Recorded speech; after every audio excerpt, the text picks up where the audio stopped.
Yeah, those were the days. Anyway, just a little memory for you. If you go to the website, you will look and see Alea Nadim is a proud daughter of Ohio, a military officer and an independent-minded conservative who has never forgotten her roots or why America must come first. Lieutenant Colonel Alea Nadim is an Air Force veteran, a Republican candidate looking to unseat longtime Democratic Congresswoman Marcy Kaptur. This is in the 9th Congressional District in Ohio. You will find her at Alea, A-L-E-A, 4OH. Alea Nadim, welcome. Thank you for being on POTUS today. Thanks, Tim. Good morning.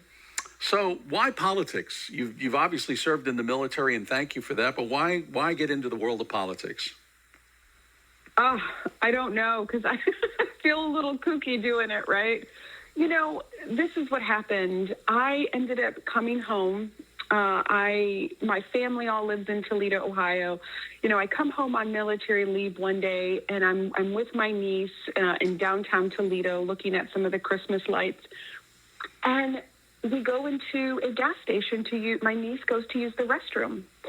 And she is not allowed to use the public restroom in the gas station. And the gas station tells us the reason why is because they have such a drug epidemic that they are scared to let people use the restroom.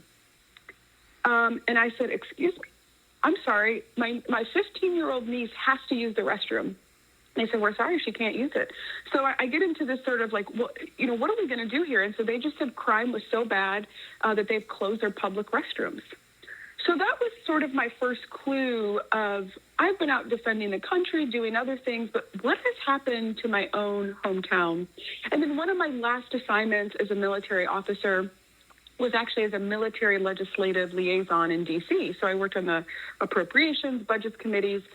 So I started to pay attention to our current representative here in Toledo, which is Miss Marcy Kaptur, just to how she was voting. I always thought, you know, she was a conservative Democrat, she was voting like she was from California or New York. And I just started to realize what was happening. And it just, one of those things is like this area made me who I am. And I'm not going to let it perish. And it's gotten worse the more I dug into it. So that's really why is I'm not going to walk past this problem. And I'm really disappointed. This is what's happened for the last 20 years while I've been gone in my own hometown. You mentioned Toledo, your background. I was looking at this particular district, and today begins the process, by the way, for people. We mentioned it on the air. This is where Ohio actually has to work on redistricting. But that district is so much like the proverbial salamander that was the derivation of the gerrymandering. Some people call it the snake on the lake. It is such an odd-looking district. Who are the constituents that you're going after? Who lives there, at least in the way the district is currently drawn, the ones that you're trying to appeal to? Right. So actually, the district is actually mostly rural, right? It goes all the way to Indiana and then about to Sandusky. And it's pretty rural area, very blue collar, except once you get to Lucas County, that's where you have a very big city. And that's where most of the Democrat vote is coming from. And that actually comes a lot from the unions. So it's a very interesting district in terms of it's sort of cobbled together. But as you mentioned, redistricting is going to take place. Ohio has to redistrict because when they did this in 2020, they couldn't come to a bipartisan agreement. And so it went to, a federal judge, and it was termed like, hey, you're going to have to do this again. So this is going to be redistrict again this year. So October, we'll see what the new lines are going to be. Lieutenant Colonel Alea Nadim is running for Congress in the 9th Congressional District, is joining us on POTUS, 9th Congressional District in Ohio, by the way. We should note, before you would even get a chance to go toe-to-toe with Congresswoman Kaptur, you'd have to defeat two Republicans who have announced also. Derek Marin is a former state representative who ran last time against her, lost narrowly to Marcy Kaptur, and State Representative Josh Williams, who was the first black majority whip in the Ohio legislature. So tell us how you would differentiate your candidacy from those fellow Republicans. Yeah, excellent question. So, the one thing about Derek is I think he got us really close.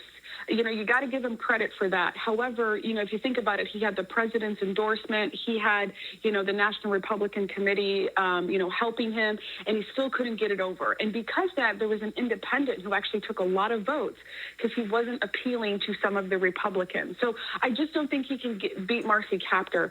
Unfortunately, somebody like Josh Williams is actually really dangerous. He's got some really a very questionable record. He's got some, he's got a DUI on the record. He defends criminals.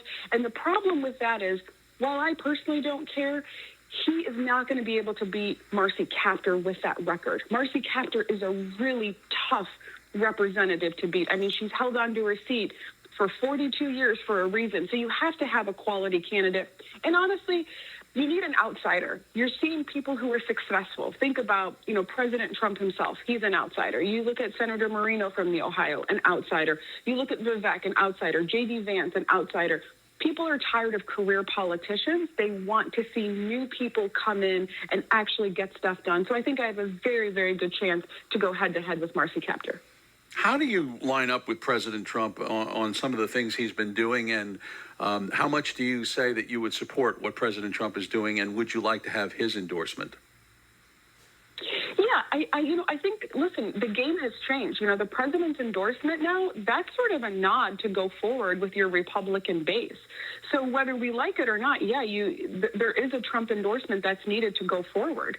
I really aligned on a lot of things that he's doing, and especially in terms when we talk about tariffs and the economy.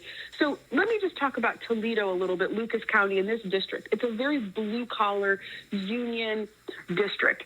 And what's happened over the years, they've hollowed out these jobs. So Ohio, since about 1982, lost 400,000 manufacturing jobs, coupled with a fentanyl crisis, right? So when you lose jobs, drugs come in. This is how cities disappear. So one of the things that I really appreciate that the president is doing is he's doing these tariffs to really incentivize people, one, to have our own industrial-based sovereign options. I mean, you probably recall during COVID, cars skyrocketed is because chips. We couldn't even make our own chips in this country. So I'm really supportive of that. I'm really supportive of the border policies in terms of taking fentanyl off the streets. Ohio has this terrible statistic.